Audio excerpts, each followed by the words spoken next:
কেমন আছো সবাই? আজকের ভিডিওতে দেখাবো একদম নতুন একটা কেকের ডেকোরেশন। হাইট কেকের ক্ষেত্রে সবথেকে আগে মাথায় রাখতে হয় কেকটা কিভাবে স্টেবল থাকবে। আর যদি কেকের ডেলিভারি দেওয়ার জায়গা দূরে হয় তো সেই ক্ষেত্রে তো আরোই বেশি করে এটা মাথায় রাখতে হয়। আর তার জন্য এই স্ট্রগুলো ইউজ করতে হয়। দেখো কেকের বিভিন্ন পাশ থেকে এই স্ট্রগুলো একদম কেকের নিচ পর্যন্ত দিয়ে কেকটাকে একদম ফিক্স করে রাখলাম, যাতে করে কি হয় কেকটা অল্প নড়াচড়া হলেও বেস থেকে কোনোভাবেই এটা সরে যায় না। এরপর আমি পাইপিং ব্যাগের মধ্যে কিছুটা সাদা ক্রিম কেকের চারপাশে দিয়ে কেকটাকে ফিনিশিং করার চেষ্টা করছি। আমার কাস্টমারের ডিমান্ড ছিল কেকের মধ্যে ক্রিম যেন কম দেওয়া থাকে, যার জন্য আমি খুব সাবধানে ক্রিমটা ইউজ করছিলাম যাতে ক্রিমটা বেশি না হয়ে যায়।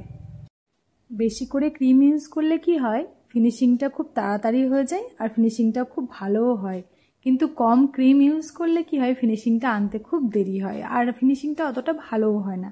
যাই হোক, কাস্টমার যেহেতু বলেছে আমাকে কম ক্রিম দিয়েই এটা করতে হচ্ছে।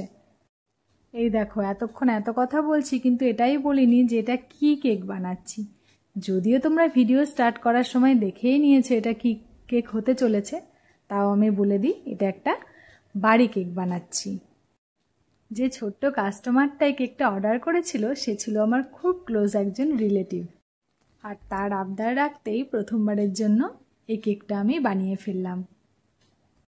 বাড়িটা পিঙ্ক কালারের করব, সেই জন্য পিঙ্ক কালারের ক্রিম নিয়ে আমি দেখো দিয়ে দিয়েছি। এরপর স্ক্র্যাপারে করে ফিনিশিং দিয়ে নিচ্ছি কেকটার উপরে। যারা এই ভিডিওটা দেখছো তাদের মধ্যে যদি কেউ কেক বেকার হয়ে থাকো তাহলে তাদের কি এই ডিজাইনটা কখনো ট্রাই করা হয়েছে? তাহলে কমেন্ট করে জানিও। কেকটা ছিল 4 পাউন্ডের আর ফ্লেভারটা ম্যাঙ্গো ফ্লেভারের করেছিলাম। এরপর দেখো অল্প অল্প করে ক্রিম অ্যাড করে করে আমি মোটামুটি একটা ফিনিশিং দিয়ে নিয়েছি। এরপর বাড়ির চারপাশ দিয়ে আমি প্যালেট নাইফ দিয়ে একটা ডিজাইন করে দেব। এরকমই নতুন নতুন ডিজাইনের কেকের ডেকোরেশন যদি তোমরা দেখতে চাও তাহলে চ্যানেলটিকে অবশ্যই সাবস্ক্রাইব করে রেখো। এরপরে বাড়ির দুপাশ থেকে যে টালি থাকে সেই টালিটা তৈরি করার পদ্ধতিটা আমি তোমাদেরকে দেখিয়ে দেবো। এটা কিন্তু খুবই ইজি, দেখে মনে হয় যে এটা কিভাবে হলো, কিন্তু এটা খুবই সহজ। একটা পাইপিং ব্যাগের মুখটা একটু বড় করে কেটে আমি গোল গোল করে ক্রিমটাকে বসিয়ে দিয়েছি। এরপর দেখো যে চামচ হয় সেই চামচ একটু ছোট সাইজের চামচ নিয়ে চামচের পিছনটা দিয়ে আলতো করে চামচটাকে উপরের দিকে টেনে নিচ্ছি। ভালো করে ভিডিওটা খেয়াল করো তাহলে বুঝতে পারবে, খুবই ইজি। আর ঠিক তার উপর থেকে আবার আমি ক্রিমের গোলগুলো বসিয়ে দেব। দেখতে পাচ্ছ খুবই ইজিভাবে আমি এই টালিটা করে নিচ্ছি।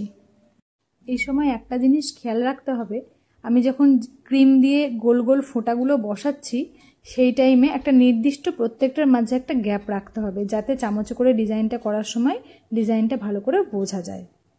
এই একইভাবে আমি বাড়ির দুপাশেই টালিটা করে নেব।